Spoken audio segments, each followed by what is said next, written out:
Hi, Spout Loreans. Abdul here with a quick pre-show announcement. If you haven't heard, this coming Monday, August 26th, is the day that we will be launching the first season of our bonus show, Mallbrats, on a brand new public feed with newly scored and remastered episodes. Launch week is going to be pretty huge, with a brand new episode dropping every day. And we're also doing a collab with our friend, the incredibly talented artist, Casey Golden, where she'll be drawing the Cool Treat Kids in her own amazing style. Launch weeks are hugely important for new shows, so we're asking all our listeners to please go and subscribe to the new feed, which is live right now. And when that first episode drops, listen, rate, review, all that good stuff.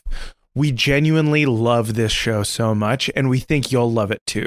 We're also going to be doing a bunch of launch week giveaways for listeners of the new show, where we'll be giving away custom Spout Lore merch packages from our friends at Fantasy by Numbers, with amazing pins and ornaments and coasters, all with custom Spout Lore art on them. And also, one lucky listener will win the one-of-a-kind Cool Treat Kids character art that Casey is creating. If you'd like to enter to win Casey's gorgeous artwork or any of the amazing merch packages that we're giving away, all you have to do is click the link in the show notes and head over to the new feed and subscribe. Then, when the first episode drops on Monday, rate and review 5 stars or more, and make sure you sign the review with your Discord or social handle so we can find you to give you your amazing Spout Lore memorabilia. From everyone here at Spout Lore, thank you so much. We hope you like the new show. If you like Spout Lore and you want to hear Spout more of it, go to spoutlore.com/money, please, or patreon.com/spoutlore.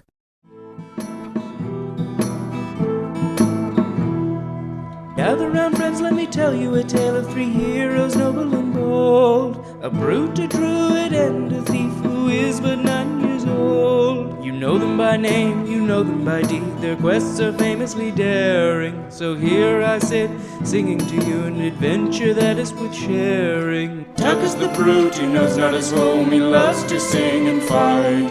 Thing is half-elf, he shifts his shape and wields a spear with great might. Billy's a thief, his tiny size does mask the largest heart. Best and brightest they may not be, but their friendship outweighs their smarts. So gather round, friends, and listen close, for the tale's about to start. Hello, everybody. God damn it.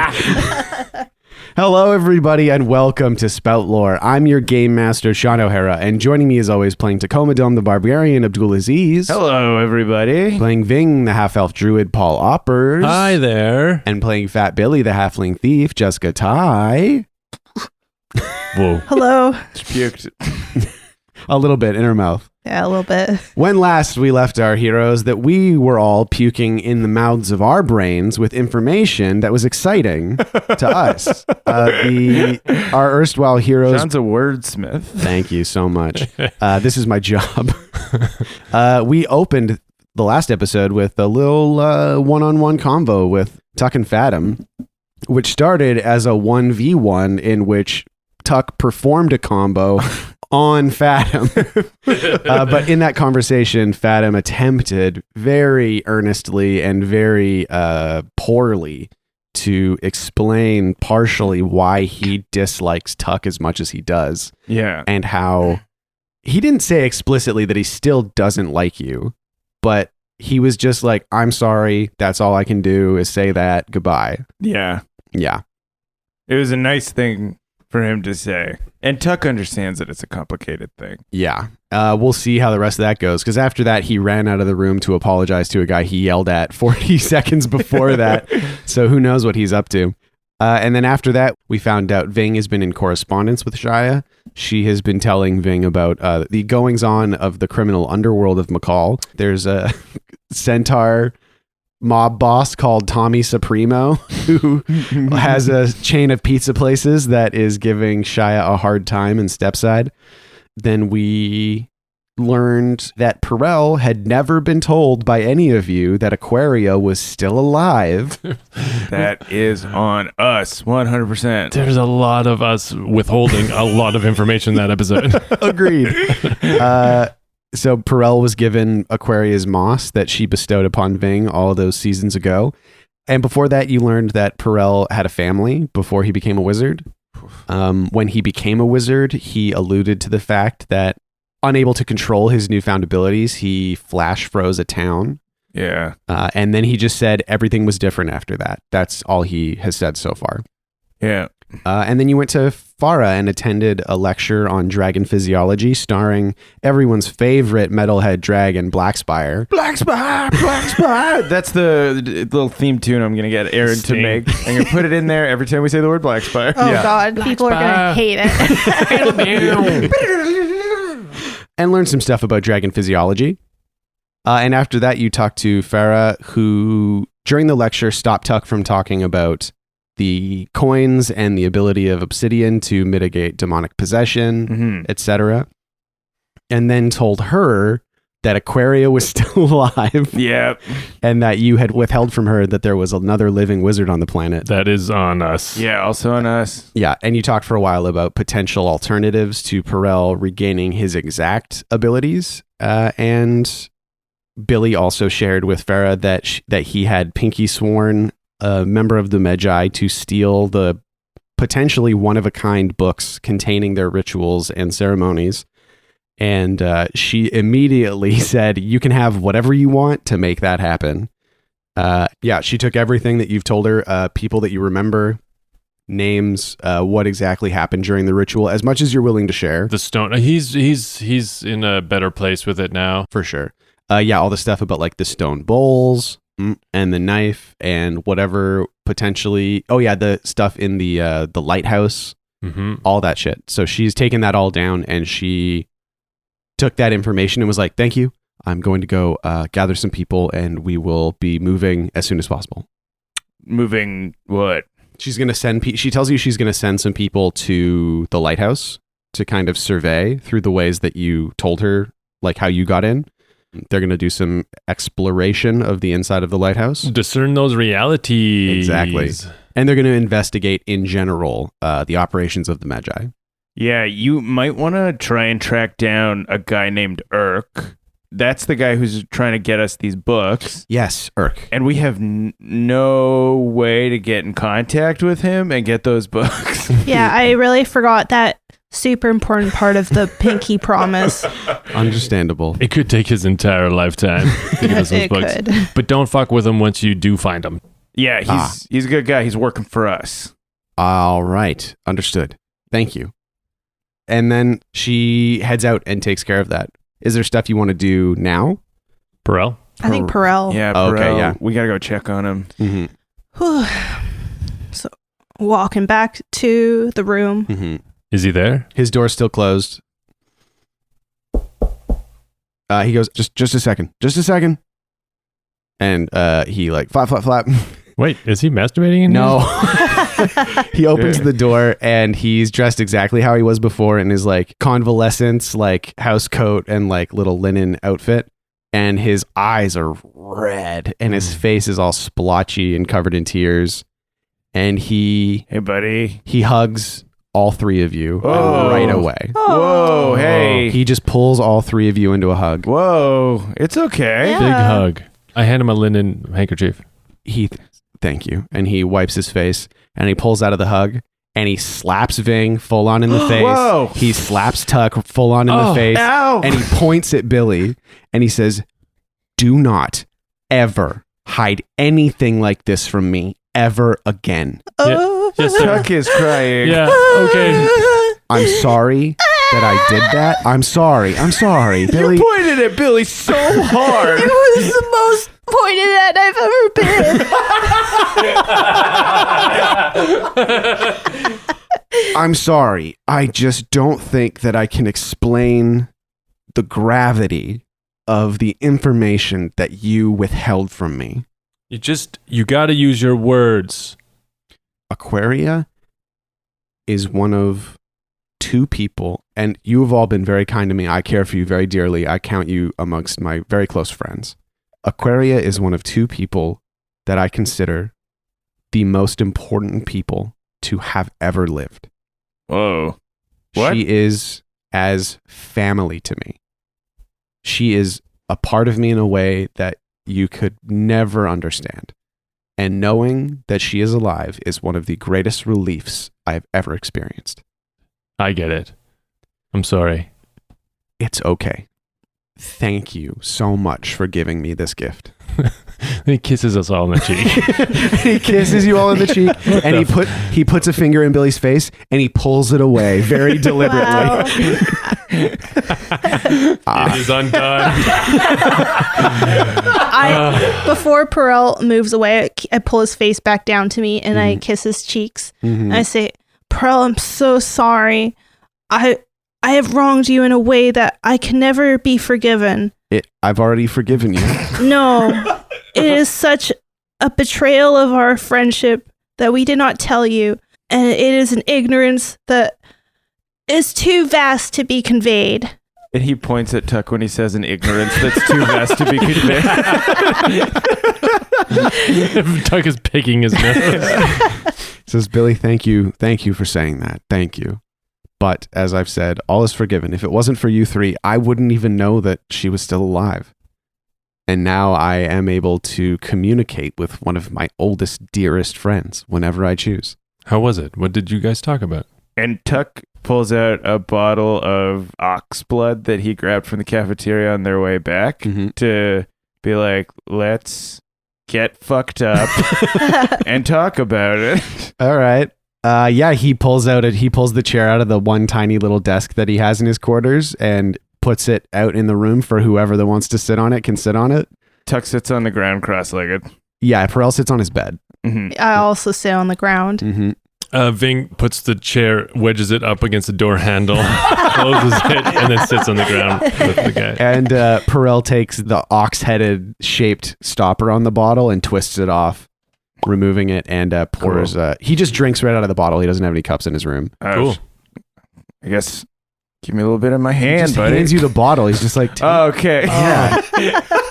Have you ever shared alcohol with anyone before? I've never shared anything. Wow, I believe that actually.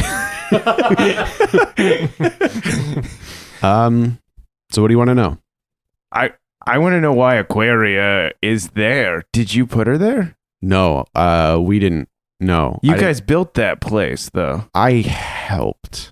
I did some of the initial excavation of the pillar. I obviously designed one of the trap rooms that protected Aquaria's study. Obviously.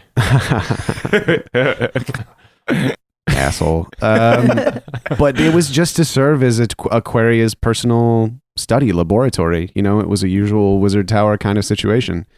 Yeah, but someone must have brought her there because she was really injured. She actually was able to, we talked about it briefly. We're going to talk about it more, but what happened is Aquaria is from a place to the north. You're from the Principalities. It's sort of to the north and east called Turvor. Okay. And there, around the time the Exodus was starting to ramp up, their government really turned against magic users. She was able to leave before anything really terrible happened, but they found her in the Principalities. It was a fight. She was mortally injured, but she was able to get herself to her tower in time to inter herself in the situation that you found her in. Is the moss keeping her alive? Yes, it is. It's sort of a symbiosis at this point. The moss is her. She is the moss, blah, blah, blah. Is there any way that she could live a life again outside of the tower? She says no. I'm not sure. Honestly, if I had my magic, I could get her right up and moving again. Magical medicine is not something that was outside of my capabilities. So that's a real fucking shame. Where the fuck is Morris then? Morris left.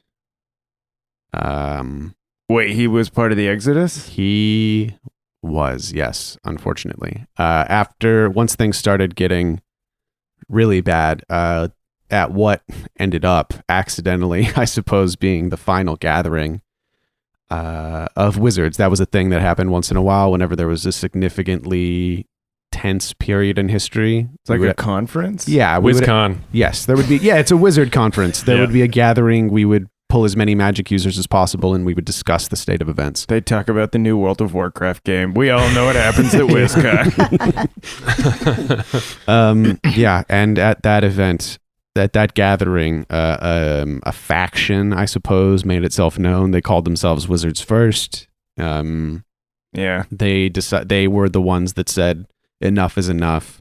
We have been working towards bettering life for all, and we're treated like garbage, blah, blah, blah. And you know what? Honestly, at first, I was like, fair point. But then it became we're better than them, we're more than them. And you know what? I'm an old man. I've heard that shit 1,000 times, and it always works out the same way. But Morris bought it hook, line, and sinker. Was Morris always he was born a magician? He Yes. was born a wizard? He was born a wizard as a child. He had a regular childhood. He aged till about, I want to say, his mid to late 50s, and then he stopped. And I met him, I think, when he was about, I want to say like 130, 140 something. Mm-hmm. Yeah. Fuck.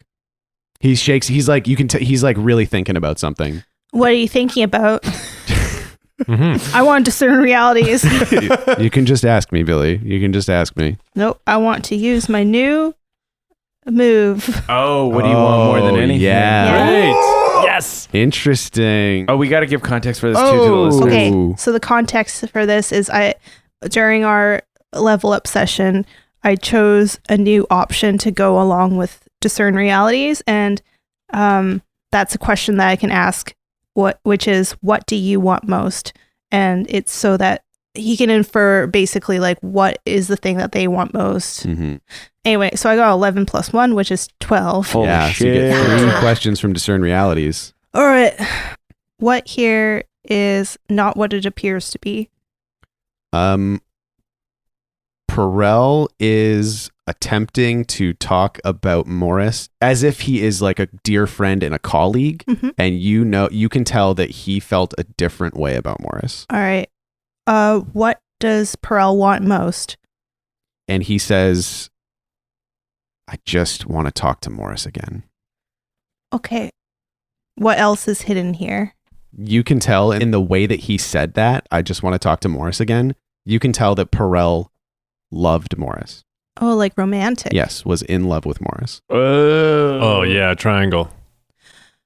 Wait, was it a love triangle or was No. it? I don't think it was a love triangle. I think it was a 3-part relationship. Okay. So like a I- polyamorous Like a polyamorous, like they were a thruple, polycule, whatever you want to call it. They were just all kind of with each other.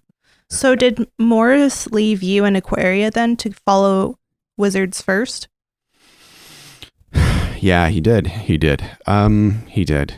He heard about the developments that had been made in sort of what we call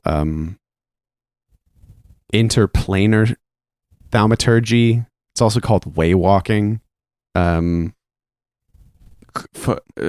Fucking cool. That's sick. Yeah. Waywalking? Yeah, Walking is awesome. That's I'll- fucking rad. I'll be honest with you. The first time I heard that phrase, I had the same reaction. I was like, that sounds fucking cool. But I never really had the hand for it.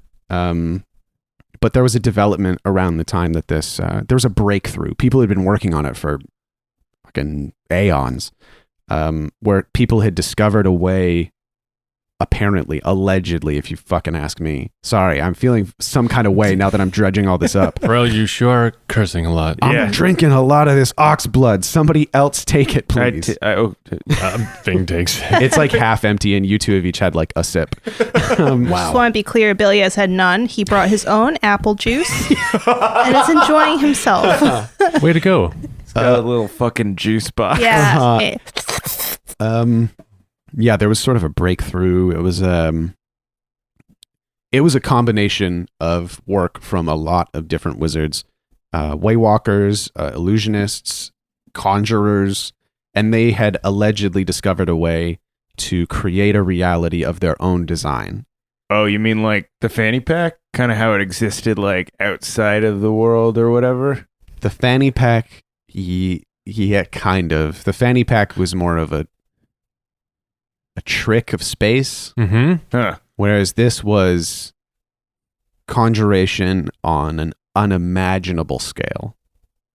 A contiguous, unending, infinite realm of the magician's devising. And people had decided that if we weren't going to be treated the way we wanted to be treated, given the due respect we say we deserve, we're just going to find our own paradise. So you guys built a whole nother plane of existence? That's the theory. Wow. And that was apparently too tempting for Morris to ignore. And he just left one day. Didn't even say goodbye. I touch Perell's hand and I say, I'm sorry. I'm sorry that he left you. It's hard to lose somebody you love.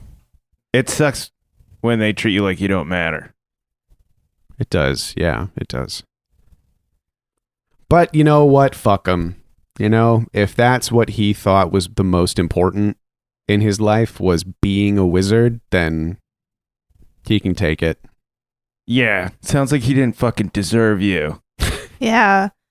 He does. He laughs and he's like, thanks. Thank you. You know what? That tent wasn't that cool. Yeah, and that No. Right? Like, come on. sucked He shit. built a tent and then he put a fucking oil portrait of himself in the entryway. What an asshole. And then he just had like Golf Digest or whatever it was. I Mud know. affairs. Mud Yeah, affairs. it's pretty lame. Sucks. That Mud Affairs was mine, actually. He never gave it back. It's actually a really good magazine. Yeah. It's a great magazine. People think that it's just smut, but the articles are really interesting. They've been rebranding lately. There's t-shirts. Anyways, yeah, so God, I just wish that I could talk to him again so I could find out how he could justify that. And barring all that, to just tell him to fuck himself one more time. So wait, did you get put away before the Exodus in the box? I got put away after. I'm just realizing you guys have Morris. never asked me this before. Maybe Morris put him in the box. Did Morris put you in the box? No. Okay. Oh, okay. Well, good. That was a good It's theory. good thinking. Thanks, Yeah. guys. Thank you. Thank you. That would have been crazy Ving's dramatic. got his glasses on. His sage glasses. Yeah. I do also in my head imagine that Ving, he had his glasses on, he had his back turned away from everyone, and he was looking at an oil portrait of the sea, and he was like, Morris put you in the box, didn't he? And then he made seagull noises with his mouth. But like uncanny seagull Amazing. noises. Yeah. Yeah, that would have been so dramatic, right? But no, unfortunately, that's not what happened. Honestly, the time frame, I remember a lot of my life, but the details are hard to nail down. Why? Because I've been alive for 250 years. Oh, okay. Think about like, how old are you, Tuck? Like late 20s at this point, probably. Yeah, that right there. That's why I can't remember the details, because you don't even know exactly how old you are. Yeah, but I don't know when I was born. Yeah. So what happened to you in the second month of your 15th year? My dog died. This happens to be the month that all the bad shit happened. Wow, you really hit on a month there. Yeah, and Tuck walks to the oil portrait of the sea. I don't even know where that portrait came from. That's not mine.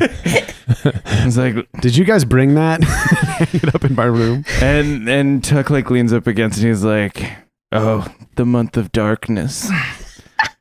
Oh man, I really fucked up, didn't I? This could take a while. Let me tell you about it. That was the month that my dog died. Dog was his name. Dog. died. I'm really sad. My I'm really sad. dog died.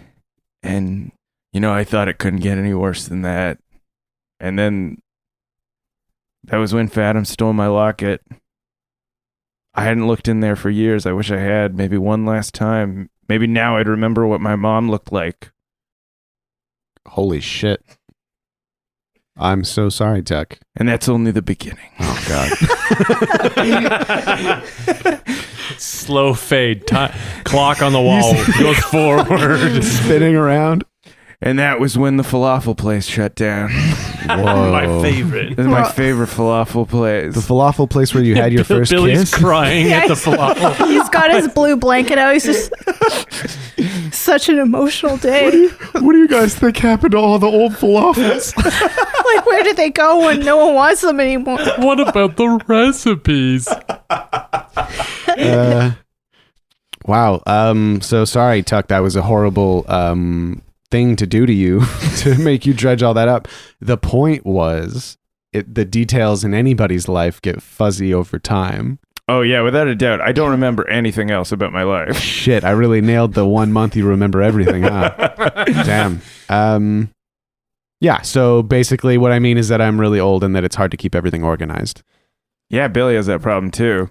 Well, it's more, I don't forget. Well, I do. It's just, it's like a big blob of stuff that comes in and out of focus, but I still remember everything clearly if I try hard enough or if it comes back in my brain. And Perell's kind of hooking his thumb at Billy, like, yeah, like that. Exactly. Well, then, Perell, what helps is when you have a really long nap and you get really comfortable and all those memories just come back and you can play with them in your head.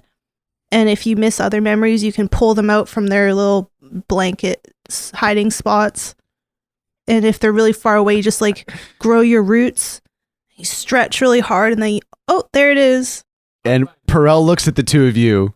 And we just shake our head, understanding the implicit question, which is, did you know this is how Billy's brain works? I'll try that, Billy. Thank you. Mm-hmm. So you don't remember the Exodus? Yeah. Is it kind of a blanket, like, disappearing of people? No, not strictly. The idea of the Exodus as an event is a misnomer. It was like a slow-rolling avalanche. The starting of an era. Yeah, it was an era. Yes, that is a good way to describe it. If I mean, according to Aquaria, it was over a period of like 10 to 15 years. Whoa. Political tensions rising, wars being fought, people disappearing, news getting out, this breakthrough happening, wizards leaving this plane of reality. It was sort of a thing that once it got to a certain point, there was no stopping it. But it was the Exodus happened and then the world fell apart, right? That's part of the rhyme, isn't it? Part of the story. Yeah, that's kind of what I've put together since you released me. It was a lot of civil wars and wars between smaller cities and small collections of villages. Mm-hmm. It was like a blanket being, ripped apart, and that's where all these people went. Sorry, I just think it's so funny that all of your metaphors are blankets. Blankets. Yeah. I don't have a lot of objects. Yeah, that's pretty much it. From what I understand, something about the actual presence of wizards on this planet. It's apparently very important to the balance of the ecosystem and the balance of various other things. And without those wizards here, a lot of their works started to break down, some of them very dangerous, some of them vital to life. But I was put in the box a few years after Morris left. Aquaria had went to her tower in the Sea of Graves, and we were in contact, but I was working on my own things. And, they came for me. Didn't you say, you once said that you knew the Exodus would ruin the world? I did, didn't I? I was trying to stop it. Yeah, you were trying to stop that. That's what I initially said to you. Yeah. Mm-hmm. I may have been overplaying my my role in world events a little bit in an attempt to get you to release me from my box. Oh, let's all be honest with each other. How dare you not tell us? Oh, we slaps. Yeah. Slap Perell's shin because that's all I have access to. Ow, Billy. Well, shame on you for lying to us. You know what? Fair point, Billy. I shouldn't have lied to you. I'm not going to say that I didn't do anything. I did try. I certainly did try. I was part of a sort of another quote unquote faction. We weren't as organized, but we were attempting to convince wizards that were intent on leaving to stabilize things. Because as people disappeared and as the wizard population dwindled, there were parts of the world that started getting, torn apart. Yeah, like the fabric of reality, and this is just me asking, the fabric of reality just started to break down, right? Like when the magic leaking through the rifts left when wizards went to whatever this realm is or realms, because they basically created a whole reality out of thaumic energy. So it was like a hose of raw magic, and that was fucking with everything. It's like corrosive to the substructure of what it like. Yeah, exactly. Like, there would be a town, and then for half a second there would be a mountain range where that town was, and then the mountains would go away and the town would be obliterated. Whoa, fuck. Yeah, it's like that kind of shit. Like reality was just fucked. Is it still like that? In some places, yeah. You guys have been to hotspots and that have like the environment around you has changed rapidly. That forest that turned into like the winter landscape and all when that. When we were going to the pool, right? Yeah. To get that dick monster out of your body. Yeah. Yes. So that was a mild example of what a hotspot can do. Wow. Yeah. You guys fucked everything up. You guys. Sorry. You people. Wow. Didn't know we were going to do this today. I didn't do fucking anything. Well, that's not true. But I didn't do that. Well, I didn't. I almost did, but I didn't. After Mortis left, I was tempted to go after him. Yeah. But I didn't ultimately. Where would you have gone? Wherever the hell he went. Where did he go? What do you mean? How would you find him? I don't know. You don't know? No one that had gone through a hotspot after they started forming while I was alive came back. Every hotspot is the ones that we know of. Aren't they terribly dangerous? If there's like a potential for a mountain range to obliterate us, then they are insanely unpredictably dangerous. He starts nodding while Ving is saying that and is like, yeah, exactly. That's the thing. Like, even getting to a hotspot would be definitely a hotspot in the Sea of Graves. Oh, yeah, the Eye of the Storm is the Eye of the Storm. Is it? I mean, I assumed. Yeah. Yeah. Hypothesized. Yeah. It's the middle of the thing. Middle is always the most important part, except for donuts and bagels. But is true for things like Tootsie Pops and grilled cheese sandwich. That is the best part of a grilled cheese sandwich is the middle. That's a good point, Billy. More of a crust man. Yeah, well, I can understand that, I suppose. I respect your decisions. It's just the cheese and the butter is all in the middle. Yeah, that's an interesting hypothesis that the middle of the storm is a hot spot. There's a ton of thaumic energy there. Coming down from the sky. Is the sky the hot spot then? If there's anything more important than the middle of the thing, it's the top of the middle of the thing. Tuck is like, let me just explain this to you. And he wheels in a whiteboard. Oh my God. And he draws like a circle. He's like, all of this circle looks the same as the rest of the circle, but one of the parts of the circle is in the middle. And you needed a whole whiteboard for that. I wanted to draw the circle as big as I could. And that's pretty big. But, I was there. Well, I mean, I was kind of there. It was Pellar, but I was at the Eye of the Storm. And I/Pellar couldn't work magic there. What are the hotspots that we have been to? Possibly the Eye of the Storm. Maybe the Eye of the Storm. I think, personally, Perell thinks the vault might have been one. Oh, right. It is a hot spot. There was a lot of magic fuckery going on in there. Yeah, that's why they wanted us to put it there, was because the magic leaking through was Would charge reinforcing enchantments. Yes. Okay, well, at the vault, we know where that is. we also know the pool where we first fought. The pee-pee monster. Yeah. Oh, yeah. There's hotspots in the spirit world too. What? Why? What do you mean? I don't know. I said it. What do you mean? Oh, well, no, hold on. I guess that would make sense. If a Waywalker was able to get through to the spirit world. So wait, hold on. There's the spirit realm and the iconic realm, and there's our realm. Uh-huh. Did the wizards make their own version of that? I mean, that's the theory. Because there's also the Fae too. The fairy realm. The fairy realm. Uh-huh. So there's a wizard realm now where all the wizards live? That's again, theory. I don't know if it's one realm or if it's many realms or if it's like a bunch of water balloons inside of a larger balloon kind of thing. But if Vin can go to the spirit realm and Billy can go to the fairy realm, we can get you to the wizard realm. Yeah, that is very logical. We can go to realms, No, guys. no. Guys, Hold on. figured it out. I Yeah. think we can all agree I figured this thing out. What's a cool name for us who can the realm travelers? Yeah. The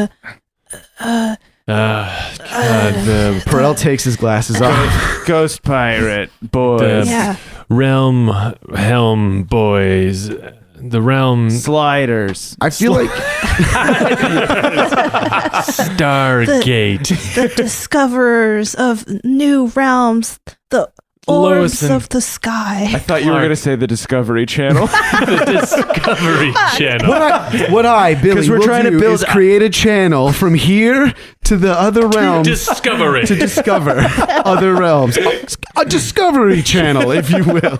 Oh my God! There's so many sharks in here. Oh, fuck. But only for a week.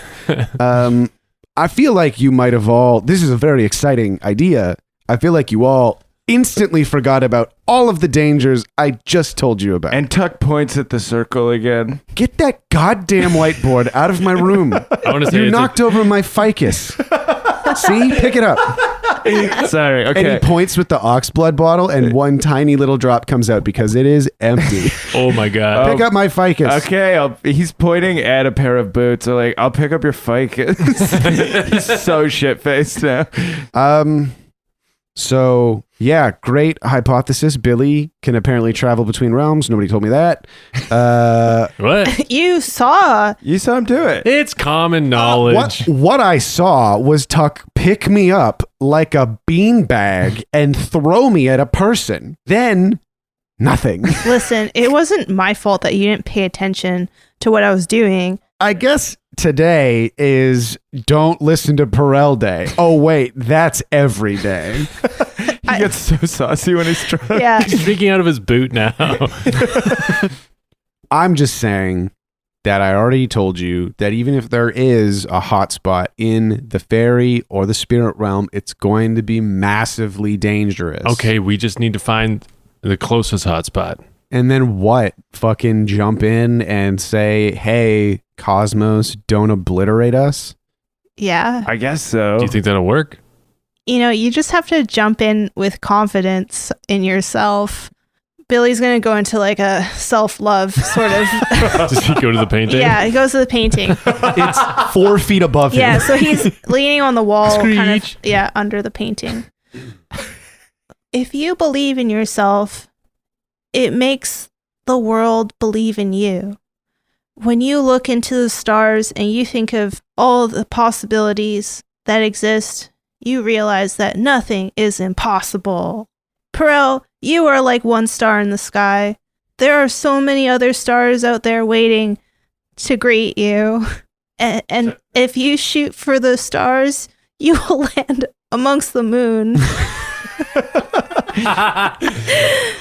Billy's just remembering every motivational poster he's ever seen. Yeah. And live, love, laugh. Live, laugh, love. Hang in there. There's no I in team, but you can't spell it without me. Can't spell it without me. I hate Mondays. And just TGIF. So hang in there, kitty. This family runs on coffee and God. love. I cook with wine, and sometimes I put it in the food. Guys, I really needed to hear that. I think you're right. I think I do just need to believe in myself, and I still think this is a bad idea, but I'm willing to die for this idea. And that's what I want to say to you. I am really happy that you're all here. I'm really happy Aquarius here. She's been listening to this whole thing, by the way. Oh, Aquarius, what's up, girl? She says, hey. Hey. Hey, Aquaria, I miss you. I loved looking at all of your stuff. She says, hi, Billy. And she says that she knows that you took her loot. I'm so sorry. And she says she's okay with it. Okay. Oh, Don't wow. worry. She says, come back anytime. Oh. No, I'm not going to tell them that. I'm not. No, you hang up. I'm not going to tell them that. Oh my God. You're so funny. I need to sleep.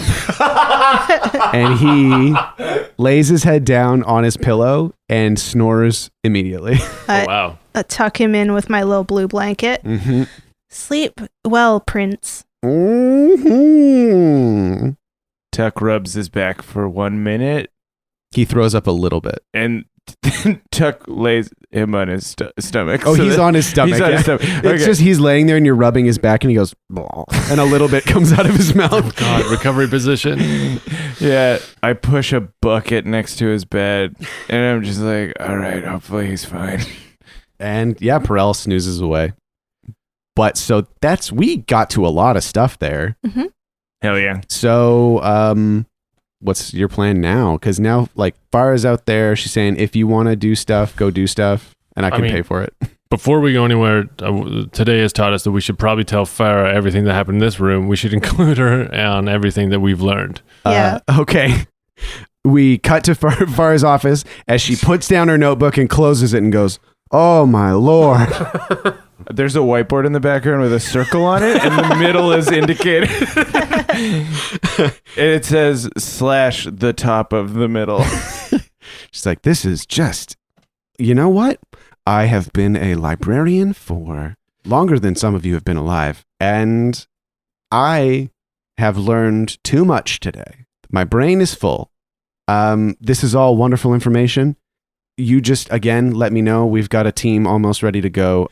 They will be heading to the lighthouse under cover of darkness to begin preliminary investigations. And once we learn the location of this Urk or perhaps another Magi hold safe house, then we will inform you. Would you like to be informed? Yes. Heck yes. Yeah. Would the three of you like to take point on any of these investigations? I know that I'm going to regret asking this, but you God. three are unfortunately uniquely suited to this sort of operation. Whew, point. I feel like we've investigated the dark church so Yeah. much. Yeah. I'm like bored of it. I don't want the dark church. I want nothing more. And Tuck leans into Billy and Fing, and he's like, I think our listeners might be bored of it too at this point. And Farah goes, "Wow, okay. All right, that's fine. We have agreed to farm out the dark church. We will subcontract our quests yet again." What is we point? What, Take point. what is that? Yeah, It means we lead it. Lead. Oh, we go- get to lead. We go and do the investigations with Billy's like, oh, so Billy. lead. Oh, grabs his collar. Well, actually, now that you Huh. mention it, and he reaches into his shirt and unfolds a collar that's been there the whole time and puts a little tie on. it's Billy. What is from when you guys made me be a mayor all the time? Oh, You were wearing that for 2 years. I don't know how to take off a tie. I can't untie a tie. It gets tighter every time I pull Oh on my it. god, let me loosen that. Oh, that's so fucking funny. Okay, so kind of what is being presented to you right now is, do you guys want to go do something else? Is there anything else that you want to do? So can we take one step back and just be like, what is the thing we figured out with Perell? Yep. And then what is the thing that Farah just offered us? And then also what are the things that we might want to do? Here's everything that I am currently aware of. Okay. Perell just now told you that if you can find a hotspot, you might be able to poke through into whatever realm or realms the wizards created during the Exodus, potentially using that as a venue to get Perell's powers back or reconnect him with Morris. Or talk to someone that might be able to get Perell's talk to fucking back. wizards. We don't know what's going to happen when he gets near a hotspot. The hotspot thing is big. Yeah. Then there is the Clearwater stuff is happening right now. Oh. The Clearwater is in town. Mm-hmm. All the Magi stuff, the knife, the books, all that can be undertaken by the library. We've taken so much. Yeah. Already. But she's also saying if you want to be a part of these operations, you can be. Yeah. Yeah. It's just we have resources and people that might be better at it. Thank you. The Clearwater is hoving back in. The Menders are hoving back in. I think it'd be kind of fun to either like go spy or seek out some stuff about the Clearwater coming in. Oh man, a stakeout, espionage, costume change. We gotta go north to the town where the Clearwater will land. Elaine Springs. No, Elaine Springs is where we are now. Up the Tala Road. We're in Elaine Springs, and that's where the library is at? Yeah, it's like under Elaine Springs. The fuck? So you guys could always go to the port town that Billy saw the Clearwater dock at and get information there. And then you could have a little port town adventure. Yeah, we can have a Crystal Bay part 2. Yeah. I don't want to find the mayor. No mayors this time, please. Sorry, just like I need one break. Kind of one. The second you get to the town, there somebody's like, "Hi, I'm the mayor. You look important." Fuck. Get away from us. Anyone else, even just like a nosy mom, just like the mailman. I don't know, like a milk person, a Subway sandwich artist, like a farmer, a market lady, just anybody else. How do you feel about that? Like going spy on the Clearwater? Yeah, totally. Yeah, and this is also a thing we haven't told Farah yet, I think. Oh no. She sits down and goes, "What is it?" So, what do you know about the Menders? Oh, we have had this conversation actually. Yeah. Oh, good. Yeah, I'm familiar with the organization. Yeah, we let you know last time we came back to the library that they're coming back to this continent.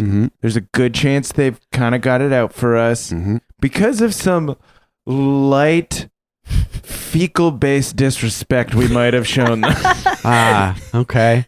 Interesting. An unflushed toilet, if you will. AKA a box full of shit. I don't need to know anything else. It's like a floater, but of a friendship. You said that after I said I don't need to know anything else. Well, I guess here's the thing, Farah, is like, I think we're curious about what's going on. Like, I know I'm like, when are the Menders going to show up? And we need to get the drop on them this time because they've gotten us the drop on us 100% of the time in the past. I think getting the drop on them is confronting them face on. Yeah. We could just go say, "Hey, you looking for us?" Cool. Yeah. That's a bold plan. Yeah, so Farah, we have Plan's a strong word, sorry. It's an idea. Yeah. It's a good idea. It's a bold, good idea. We have this like opportunity to go be cool.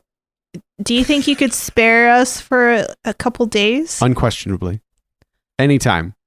Thank you for all the information that you've provided me. The library remains open to you. Well, we would maybe like to ask for one thing. Smash cut 2. Bulko.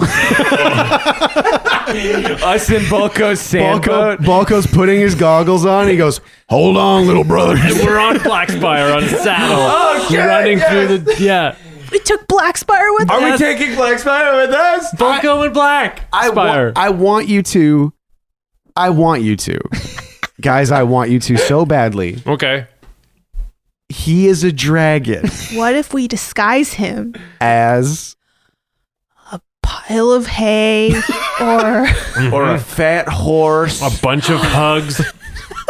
these are all great ideas. A woolly pig. You could do a big woolly pig. I actually think that there is a reality in which, as long as you get him to suppress certain things about himself, like don't use your breath weapon, that kind of shit, Yeah. you might be able to pass him off as some sort of weird lizard. You know what I mean? Because he's not as big as dragons usually are. Uh-huh. He doesn't look like he's very unique in terms of dragons. Yeah. So I bet you could pass him off as some sort of weird beast of burden. Like if we covered up his wings and Yeah, the wings would be key. But do we want Okay, let me Yeah. ask you guys. Oh. Do you guys want Bulko with us on Forever. on the next adventure? Would that be fun? Yeah, I like him, but I don't know if I want him on the whole thing. Yeah. Yeah, okay. I think Black Spire and you guys all riding him like through the desert totally makes sense. Yeah, he's maybe okay. not the fastest thing in the world, but Okay. he's sturdy. Yeah. Okay. I like that we're all like, whoa, and then it shows from the side, and he's like, Because he So is just slow. like an unhealthy teen. yes, yeah. He's been video gaming for years. Yeah. Okay. Are we taking Perell? I guess is the other question. We're leaving Perell. Yeah, I think he probably is down He's- to stay. He's Yeah. gonna start looking for hotspots. He's gonna research things. Oh Yeah. Yeah, he'll be poring over books, trying to connect the dots. like phenomena. yeah, Yeah. totally. And looking he's got for- Aquaria, so he can get Aquaria to help him out. Yeah. Yeah. And he wants to have like private conversations with her. Yeah. Exactly. Oh my he's God. he's Yeah. more than Yeah. excited to have like a quiet, peaceful, safe place to just talk to Aw. Aquaria. Yeah, I know what that means. And also, The moss can do a lot of different things. Wow. Yeah. oh my God. gross. Whoa, gross. Also, I was thinking about this. I think you guys have noticed that Perell is going gray Oh, whoa. He's aging. because he's aging now. Yeah, so Shit. he's got a bit more gray in his mustache than you guys remember him His having. eyebrows. His eyebrows are a little gray too. Yeah, but Yeah. besides that, that's all the hair he has. So it doesn't really matter. Yeah. Ooh. Yeah, so he started to age. He's probably Anyways, yeah. So Perell's gonna stay behind. Okay. Great. Do you guys want to go talk to Black Spire? It'd be Yeah. fun to do the smash cut, but you Yeah. could just go talk to him. Yeah. We're going on a road trip, buddy. Road trip. Yeah, and he's sitting there on his butt with his little legs sticking out in front of him and his two big paws on the ground. He's like, hell yeah. Yeah. What does that mean? It means we're going for a really long walk for several Hold on. days. In the Hold on. in the hot desert. Oh, great. With very little black crunch. You know what? Thanks, but no thanks. But Black Spire, this means so much to us. We gotta parlay with this guy. Yeah, yeah. we do. I don't know, guys. This place sounds pretty lame. And by this place, I mean upstairs. My cave is pretty tight. It smells like shit, which means nobody bothers me. I get to eat all the black crunch, and I have not been eating the shiny crunch. Oh, Oh, sick. You've been saving it? Yeah. Sick. We should take that so that we're, rich again. Oh, just a second. And he gallops into the cave, and you see in the darkness, you see light start to like kind of shimmering shake down the walls. Whoa. And he rolls a huge fucking boulder. Oh. Jesus fuck. He's like, you guys want to take all of this? oh my God. And he's like nosing it along. Oh. Holy shit. Wow. Look at this. That thing is huge. And I want to eat it so bad. So you guys got to decide what you want to do with it. Get this out of my cave. Because I am going to eat it. I think we might have to get the librarians to help us get it out of here. Can we maybe take a couple shavings off before we give it hand it Oh, over yeah. too? Let's embezzle a little bit of this. Yes. Embezzle. Yeah. Yeah, Billy's already going out with his a little pocket knife. Yeah. Oh, Tuck has an axe that breaks rock. Oh. Oh, right. That'll do. Fuck. Okay, he turns it around and he clips a bit off with the spike. What are you doing with that? Are you going to eat it? No. Oh, okay. We're just going to put it in our pockets. What if we bring like a little bit Yeah. for me? Okay, Yeah. I'll slice off a little bit for you. All right. I slice off like a dinner plate sized thing for him. and you like put it into his mouth on the axe like a pizza in a pizza oven? Oh no, this is for like later. These are treats for later. Come on, man. Come on. I put it in my backpack. All right, whatever. So- I'm just saying, if we're gonna be gone for a while, we got to bring enough crunch. We will. We'll bring crunch for you. So Okay. I bring this like a dinner plate for us to sell. A huge glob of drool. As you're holding it up, being like, Magma I'll drool. bring this. Yeah, a huge glob of burning red drool drips out of his mouth and burns on the ground. Oh, I'm sorry. You got to watch that drill, buddy. I'm so sorry. Yeah, watch where it's landing, man. Ma. I'm gonna redo that. No, don't. Jessica said that and looked so confused with herself. I'm so tired. I'm so sorry. I just want to eat it so bad. But okay, all right. So this is Black Spire's. This is ours. We got 2 dinner plates. I put it in my bag. okay. That's all we need? I think. Okay, fine. I'll bring another dinner plate. I want to take some with my spear. I'll take like a Skittles bag worth. Put it Okay. in a flap. Black Spire's huge eyes are like laser focused. Every time somebody moves some sunstone, he's like, "Holy fuck!" Vingda does it really purposefully. Like when you take a dog for a walk and you're Wow. like, these treats are going in here. He puts it in his pocket. Billy, do you want any before we tell Farah about this? My pockets are full already.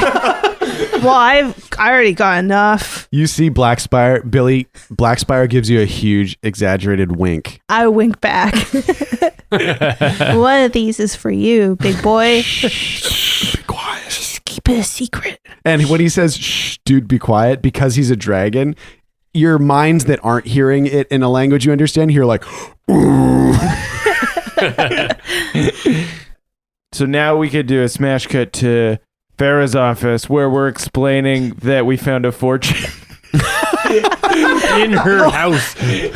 And Bolko's standing behind us like, it's pretty heavy. yeah, Balko, who I was thinking about this, and I decided he's the head of like mechanical engineering in the library. Yeah. He's like, yeah, I can get a couple people down there, and we're gonna chop it up, and we're gonna bring it. He puts his arms out like full wide. He's like, yeah, it's like this. And then he brings him in a little bit this big to make it smaller. Every person who interacts with it embezzles a little. Yeah, by the time she gets it, it's going to be like a grapefruit. What the fuck is this? It's like, yeah, we can get a little people out there. It's like this big, and yeah, it should be pretty easy. Once we chop it up, we'll just bring it to the material sciences lab. Yeah, that sounds great. Fucking cool use of material sciences. Thank you. And Farah, I promised Black Spire that we would give him 10 times the amount of obsidian. You what? So that's, I think, a thing that we all have to honor.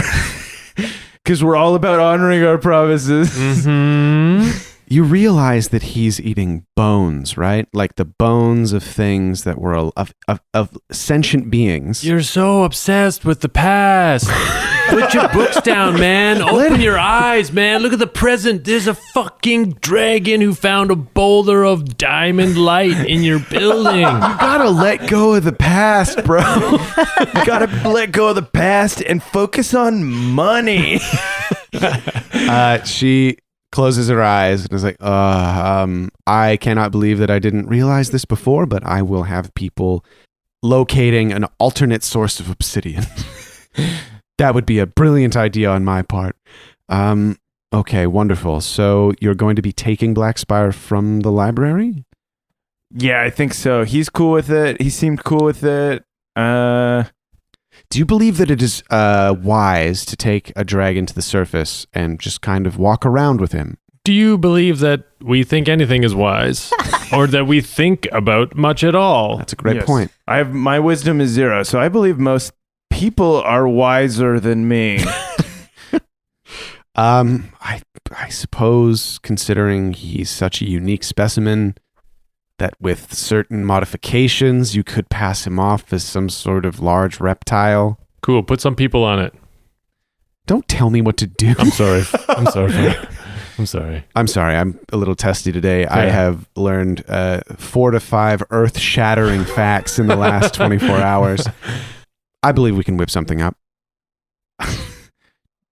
I thought we were going to do another smash cut, but to a makeover scene. Yeah, I like that a lot. It is kind of a makeover scene, but it's mostly Black Spire being fitted with a saddle harness. So he's got like a huge leather strap like around his massive chest, and it goes to like a point that is over his wings. The saddle covers his wings. Nice. I know. I just want to we put flaps. Flaps. But where his wings are, so that if we need to, we can pull these flaps and then let his wings out. Let him stretch him out a little bit. Yeah. Totally. Cool. And yeah, there's just a saddle on the back that's pretty long. It's big enough for all three of you to kind of sit one in front of the other, and has attachments for like saddlebags and stuff. Cool. Yeah. This thing's sick. Thanks, Bulko. I didn't do it. I'm here for something else. What are you here for? I just kind of like this place. He's got the sunstone. It's like in one hand. I got to take this thing to the bank. Wink. He's got his pockets are just glowing. Yeah, it's actually the zoologist guy that you met a while ago who's like, actually, I designed the saddle. I don't know why you think Volko would have anything to do with it, but whatever.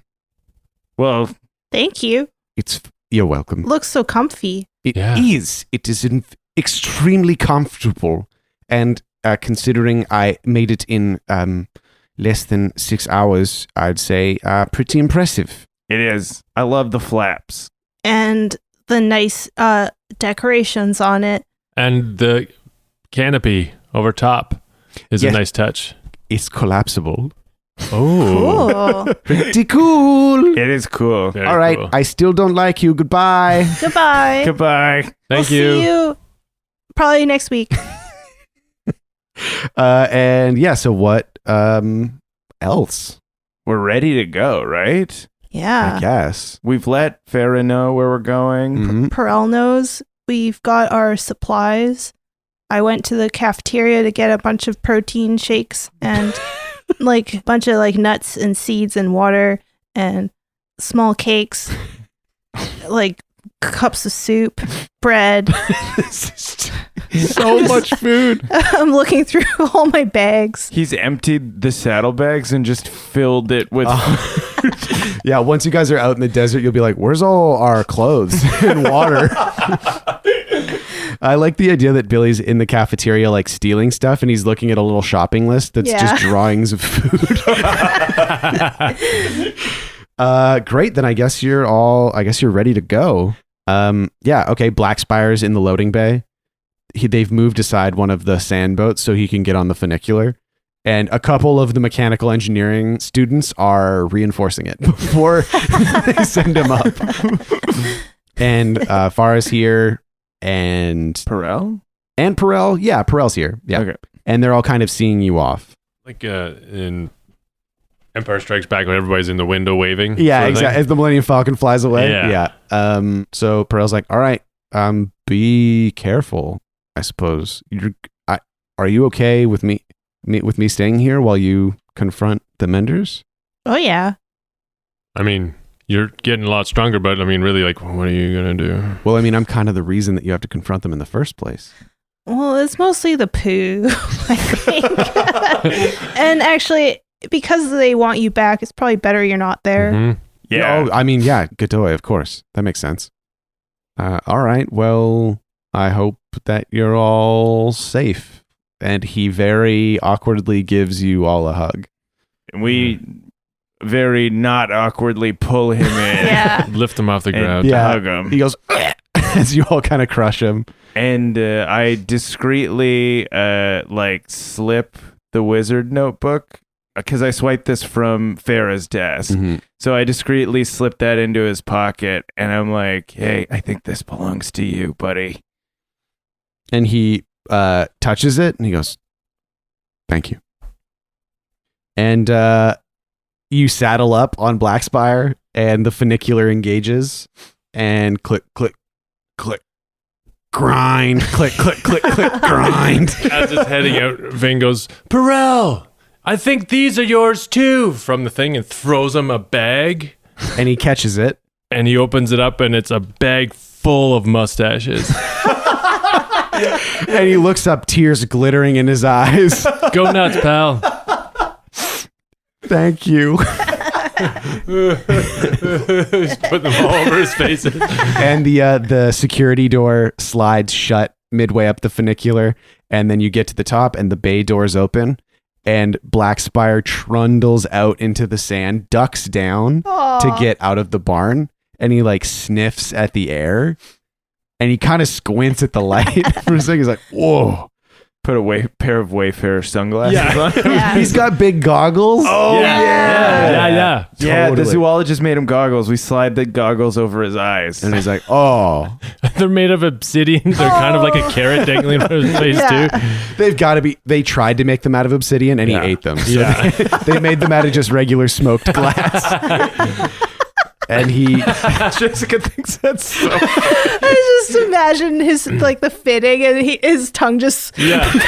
slips up to his eyes. Thank you. And he trundles through town. A few of the quote unquote citizens of Elaine Springs watch him wide eyed as he walks by. Uh-huh. I imagine you guys all give them like a cowboy style tip of the hat. Yeah.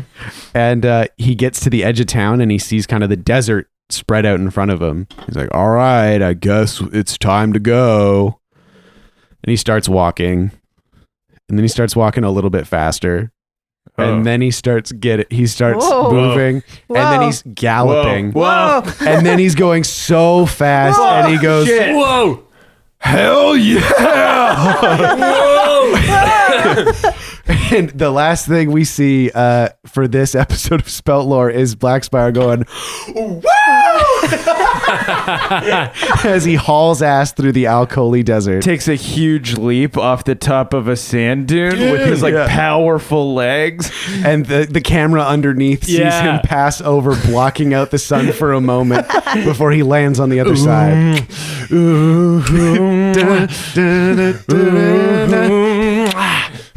And that is where we're going to end it for this week. I'm your game master, Shawn O'Hara.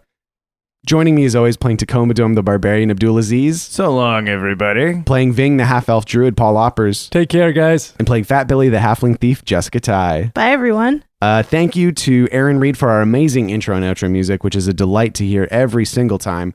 And thank you to you, our supporters. From around the world, we love you so dearly. If you want to support the show in other ways, you can find us at patreon.com/spoutlore, where you'll get access to, depending on the tier, hours and hours and hours of bonus audio content, live streams every month, merchandise, postcards, original art. By this point, probably the Spout Lore Almanac, which is supplementary world building material, which has a new entry every single month, and a variety of other fun things. You can find more about us online at Spout Lore most places, and we'll catch you next time. And so ends the tale of adventures three who tried the best they can. Though dumb and scared and lost they be, fun times abreast in revelry. And though our journey may be like a conclusion, we will not leave you without a resolution. Return next week to hear some more whilst you commute or do your chores. And for you, I'd gladly spout more.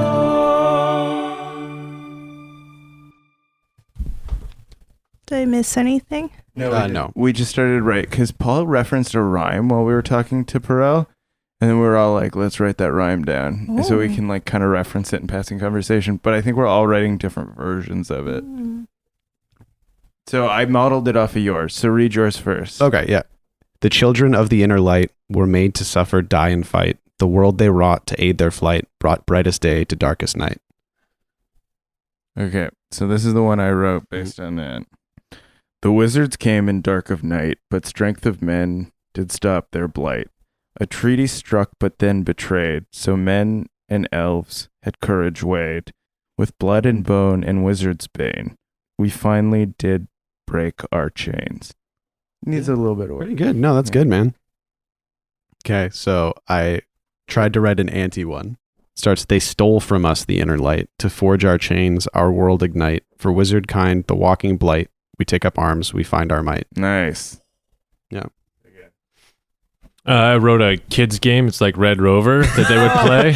Cool. Circle, circle, round and round. We are wizards, can't be found. They're going around a circle. And you go around. Cool. When you lose us, all is lost, so stay together at all cost. And then whoever's designated the wizard, they have to try and break through the circle. Oh my god, that's It's a kid's game. That's really cool, man. Holy shit. I like that. a Yeah, lot. that's fucking cool as hell. Shit.